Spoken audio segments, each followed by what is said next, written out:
Now we're going to get down to the nitty-gritty of what Indians are all about. I still say we Indian people are believers in the truth. This is the way of life that was given to your people.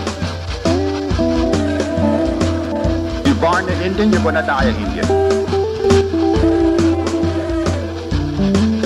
Indianness is a good life.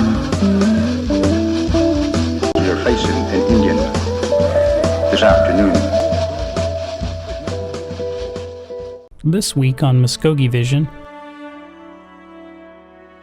Monday, November 11th is Veterans Day, a federal holiday to honor U.S. military veterans. At the Mvskoke Creek Nation, a special department acts as an advocate for Creek veterans seeking to obtain pay and benefits they earned during their service. After the break, we take an in-depth look at this department, the Veterans Affairs Services Office. And once again, thanks for watching Mvskoke Vision. Hey guys, it's your Mvskoke Media Community Calendar. It's that time of year again. The angel tree will be going up November 1st, 2019. Angels can be picked up at that time. Angels will be due back December 2nd. For more information about the Angel Tree program, contact Mvskoke Creek Nation Children and Family Services, 918-732-7869. Saturday, November 9th is the Oklahoma Tribal Celebration at the Gathering Place. Come check out traditional dance and storytelling, art, food, music, and fashion. November 15th is America Recycles Day. Mvskoke Creek Nation Recycling Center will be collecting electronics, cardboard, paper, plastics 1 and 2, aluminum cans, and tires. For more information about America Recycles Day, contact 918-549-2580. Need a job? Be a census taker. Extra income, flexible hours, weekly pay, paid training. Apply online 2020census.gov/jobs. November 20th, 2019, 10 a.m. to 2 p.m. at the MCN Housing Building is the Ross Financial Empowerment Workshop. If you have any questions or would like to register for the workshop, please contact Mvskoke Creek Nation Department of Housing at 918-549-2528. November 16th, 2019, at the Philbrook Museum in Tulsa, Oklahoma, the Tribal Film Festival is hosting Michael Greyeyes, the star of the new horror film Blood Quantum. Part of the screening of the film will be a Q&A with the star. To purchase tickets, go to Tribal Film Festival on Facebook or tribalfilmfestival.org. That's all for the community calendar, and we look forward to seeing you at some of these great events.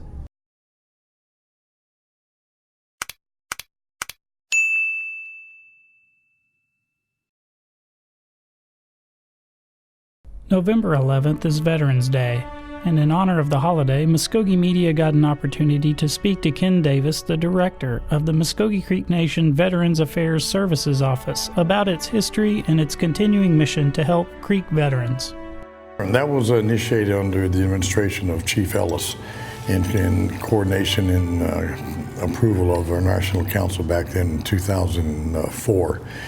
I was contacted in, I think, May of 2004 by Chief Ellis, hesitant to do anything about it, and then he came up and saw me in Grove, discussing matters with him, and saw that the level of interest was there, and looked around, and September 7th, 2004 was my first day on deck, and it started from there. Chief asked, I vividly remember the day I checked in, reported in to Chief Ellis. I said, quote, "Sir, Ken Davis reporting. What do you need me to do?" And he looked at me and says, "Well, I was hoping you'd tell us what needs to be done."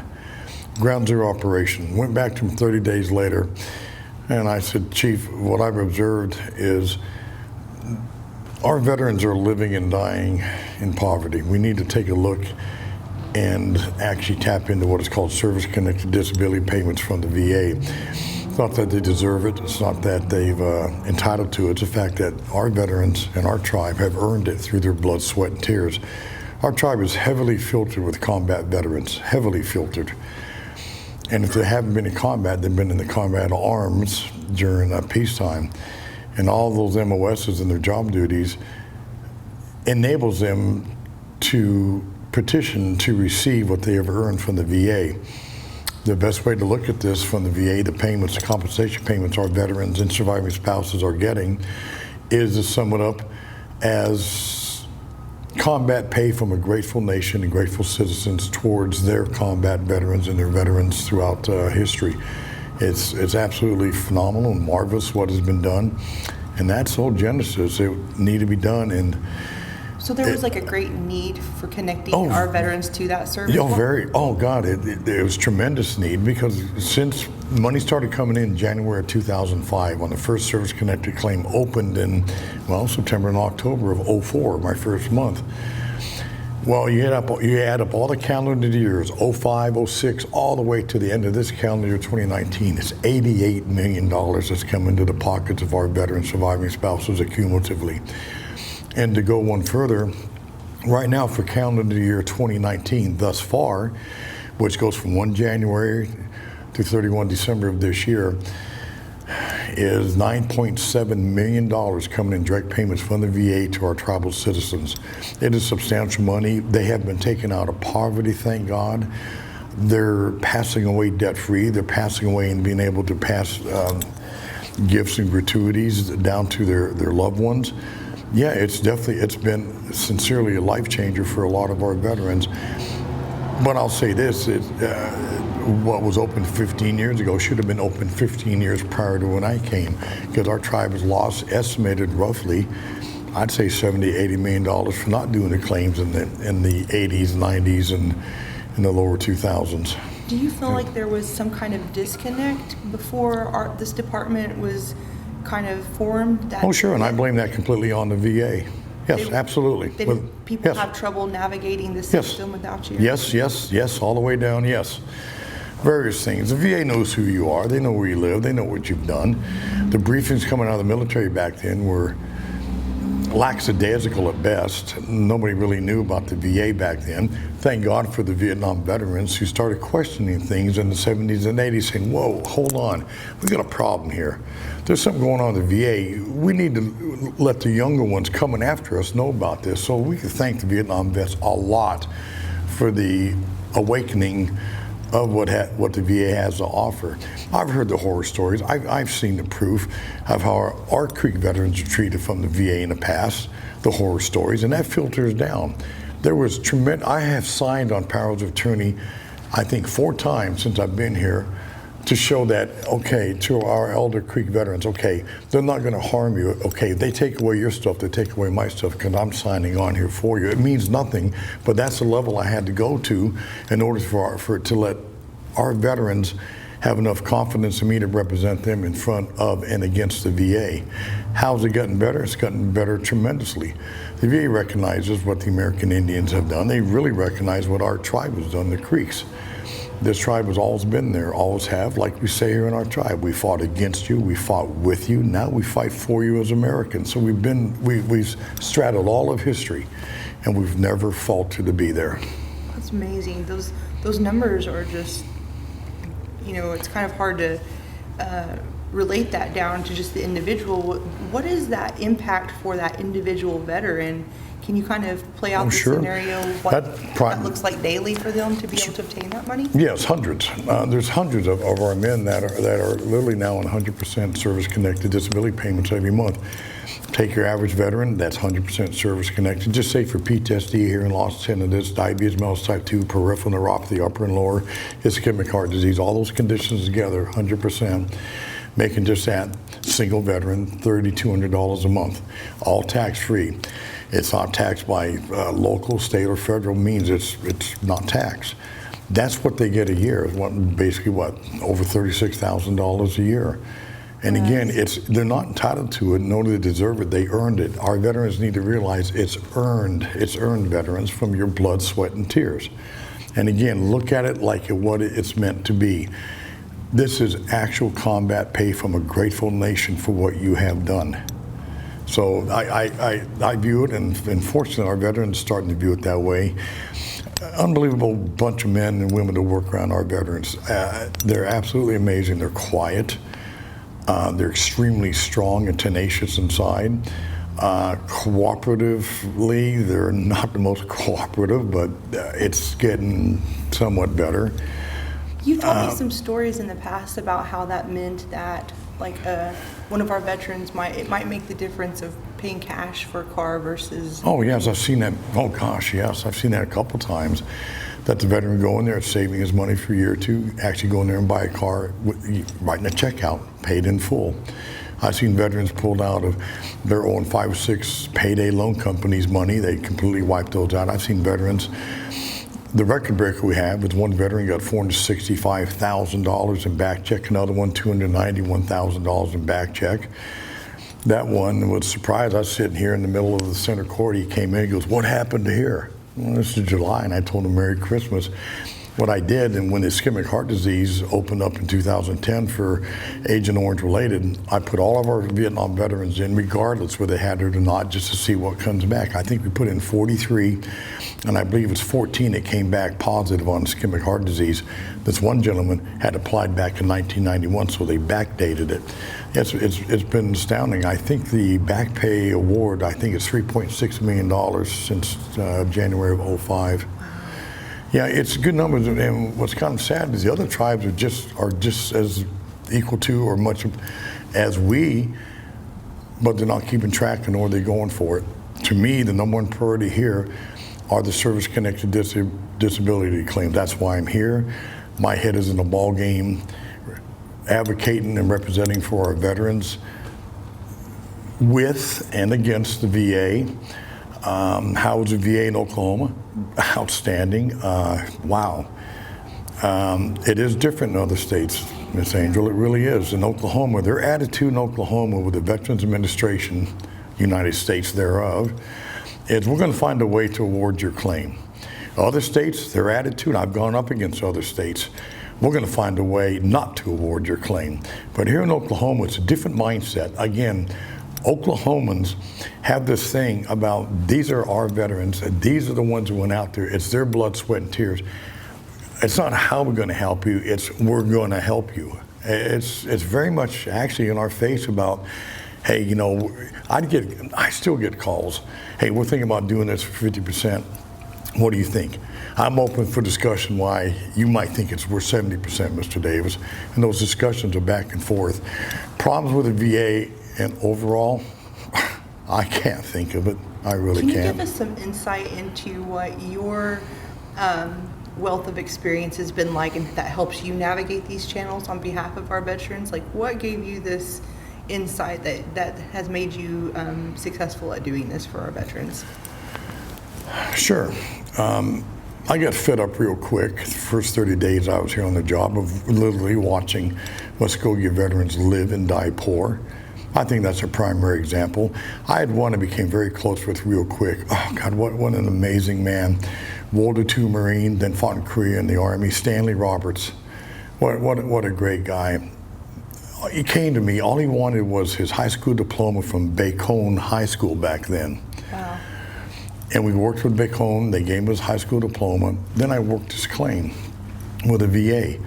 Got him 70, then we worked him more, got him 100%. He got his back check and he died 2 days later. And he should have been on this decades ago. And I said, you know, so I decided to devote all the energy, all the gray matter into learning everything inside and out about the claim process, how to do this, how to effectively represent my veterans when I go in front of the Board of Veterans Appeals, in front of the judge with them. The only place I've never been thus far is U.S. District Court for Veterans Appeals in D.C. Fortunately, I haven't had to go that route yet because I've been up there, 77 times in front of the BVA, and I've won 73 out of 77. It's just commitment to going in there and knowing what's in the Code of Federal Regulations, what can I cannot do. When I do an appeal, what's the basis? Do I have a strong enough appeal? It's just the passion to do this because I make one mistake.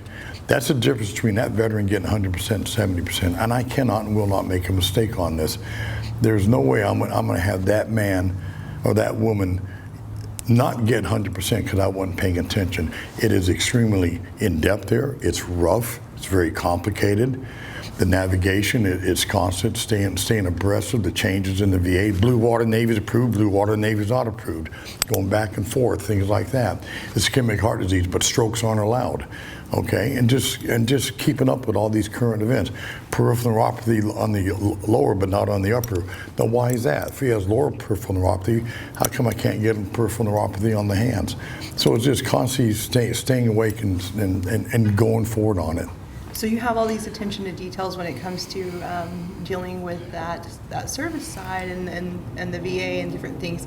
Can you tell us how that's been an asset to you as you've navigated through 3 administrations here at the tribe? 3 administrations, yes. To talk about each administration, I don't have enough time to talk about Chief Ellis, Chief Tiger, and Chief Floyd, but I'll say this, I'll sum them up really easily. Working for Chief Ellis was absolutely outstanding. Great listener, took recommendations. Again, my job talking to my chiefs is I suggest, I recommend. I do not tell them I want, I need. My job is to recommend and suggest. And then they issue the orders, then they're carried out. Working with Chief Ellis was outstanding from A to Z. Then came along Chief Tiger. He was absolutely phenomenal.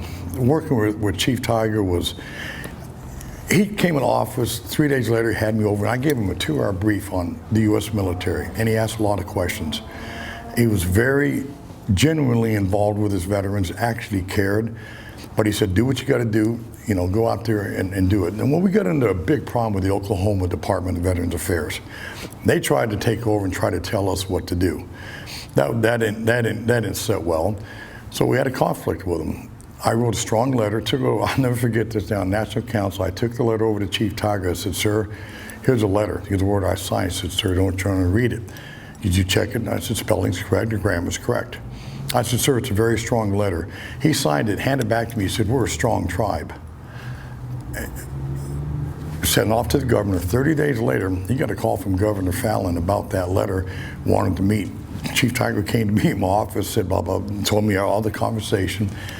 He goes, should I meet with him, waste my time? I said, not as long as these 2 gentlemen are still there in leadership positions. No, we should have nothing to do with the ODVA. Turned down a meeting with Governor Fallon. Then comes Chief Floyd, who I still love to say that we shanghaied from the VA Medical Center in Mvskoke in Oklahoma City. So yeah, we shanghaied them. The advantages of Chief Floyd is just, wow, amazing. Just, it took us out of the stratosphere. He came to us speaking the veterans' language. He knew the languages, Army, Navy, Air Force, Marine, and Coast Guard, so that was a huge advantage. He knew the bureaucracy. He knew what this was after. He knew that the Veterans Office of his tribe was a business. And he looked at it this way and he said, okay, what do you need from my administration to keep on doing what you do? So I'd recommend this, everything else. And again, working for Chief Floyd, good God, I mean, honest, quiet, has great resolve, he's tenacious, and he never made a wrong move with the veterans at all.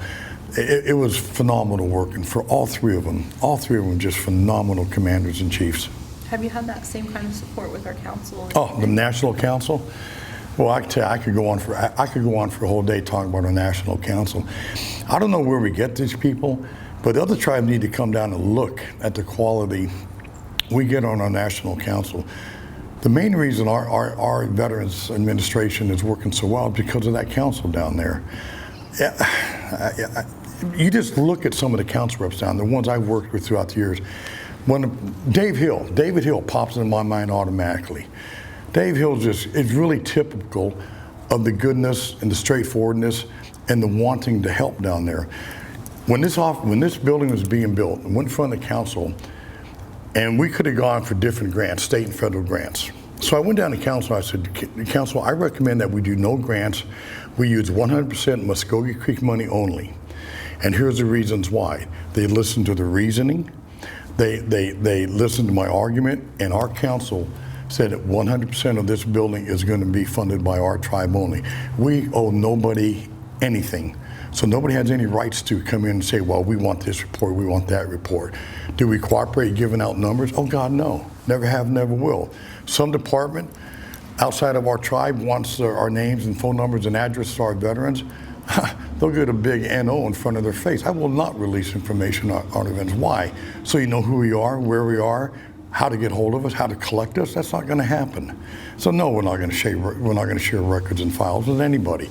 And our council, what's good about our council is they're at the ready at any time. If there's any ever problem up here, they'd be here with us.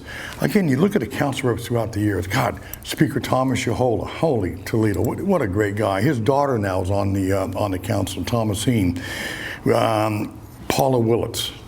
Paula Willits was high-speed, low drag. Carmen Tecumseh was always, hey, what more can we do? What more can we do? Then you look at A.J. Jones, Lucian Tiger, goodness gracious, Representative Huft from Tulsa. So you look at these council reps, and you look at Randall Hicks, another prime example. I mean, and I've had problems with Sam Alexander out of Tulsa in the budgets. Well, Mr. Davis, you want this much. We think you need more. No, I'm fine, Representative. Like, no, you're going to get more in your budget. And those are great problems. Those are the kind of problems I have. But again, if you want to look at our council and how typically good they are, look at Dave Hill. Dave Hill is prime target on what all tribes should look for and when electing a council rep. Again, the council from 1 to 10, they're 11. They're untouchable. Again, if the other tribes want to know how to run a relationship between the government, that being the council, and its veterans, which is their war department, come here, talk to our council, take a look at what they've done. There has never been a single chief, second chief, or any council rep that has ever come up here and tried to play politics. They never asked for the call list, the address list, the name list. They've never done that. It's wonderful. Oh, it's again, it's phenomenal, Angel. It's just, are we blessed? Yeah, we're blessed to have our national council the way they are, and that's exactly why we went there in 2012. We veterans went down there to their council meeting and stood behind them to, well, I don't know if you remember, but we did a move that we had made them vote on their pay raise, and we're glad we do. We are glad we did, and we'll do it again if we have to, because we're looking at this saying, okay, this is our future. We're the ones who made it possible for these ladies and gentlemen to assume leadership positions in our tribe to lead us. Why would you not let us determine what we think your worth is? You're not working for free. You're running a $500 million entity. You know, it's not minimum wage here. And again, the council, again, if I get excited about it, it should be getting excited about, because the way they have conducted themselves and the way they approach it, and again, it's nice because they know, the council knows that our veterans are, by and large, quiet. Matters are best accomplished quietly. Our guys have never been, never will be the oorah types. You won't find any of our guys that are cheerleaders. Right. So with all these components that goes into making the Veterans Affairs Department really successful, what is that number one component that you use as your measuring tool when you want to see if you're doing a good job? Well, I'm unbelievably fortunate.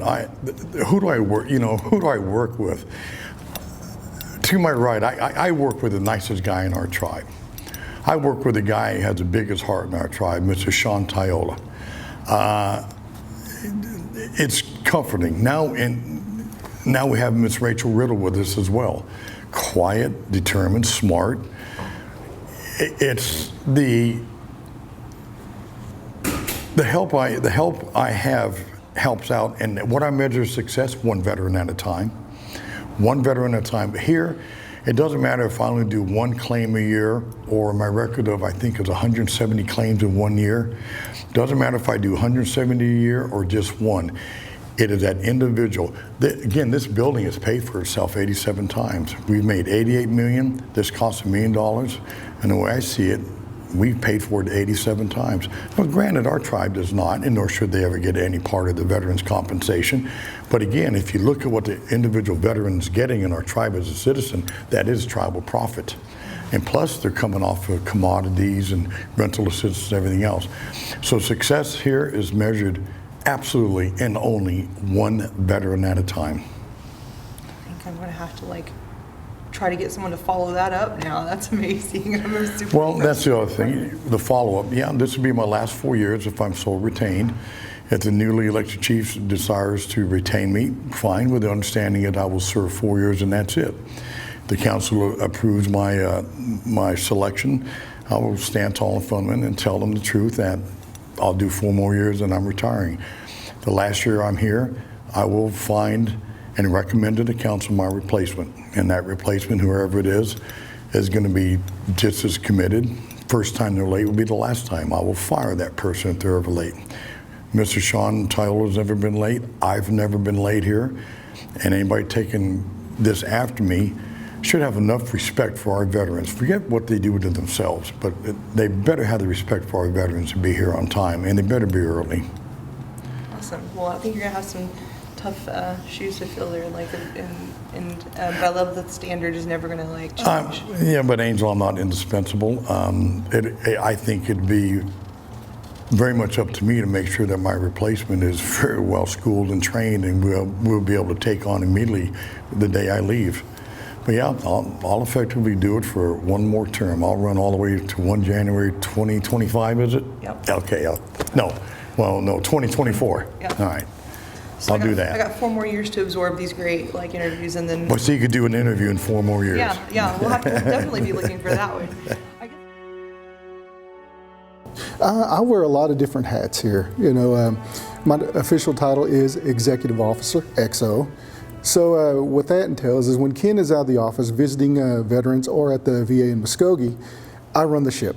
And doing that, I have to pretty much know a little bit of everything, the operations and how things are done, especially when veterans come in, how to ask the right questions, proper questions, as far as dealing with paperwork and getting the information needed, so when Ken comes back, I can relay that information to him and to help him contact the veteran, and so he'll have all that information at hand, and it makes it a lot easier for him to really get to the point with these veterans. As far as the museum, what it entails is we have it broken up into different branches: Army, Navy, Air Force, Coast Guard, Marines, and when a veteran comes in and wants to display some of their items from their service, or a family member wants to come in and display something of their brother, their uncle, their father, cousin, we taking the information, and if they have photos, I usually scan the photos and any kind of collateral material, medals, pins. We even have things as Coke cans from different countries. So I catalog that stuff and I log it in and make sure it gets in the display cases. And so, just being taking care of that and cataloging it and keeping everything up to date, and also making name tags for each item that goes in the display case. That's a wonderful thing to see as well, especially when the families come in and they see that the display is there. A lot of the families get really emotional when they see that, and we just kind of let them have their quiet reflection. And we've had people come in that stay for hours, and we leave them alone because they just want to spend time with their family members, and to see. Some of them have many family members, and they get to see them all together in the display cases, and that's really touching and that's really emotional, and so being able to be a part of that every day, and so that's great. The hours of the museum, we're open Monday through Friday, 8 a.m. to 5 p.m., and except on holidays.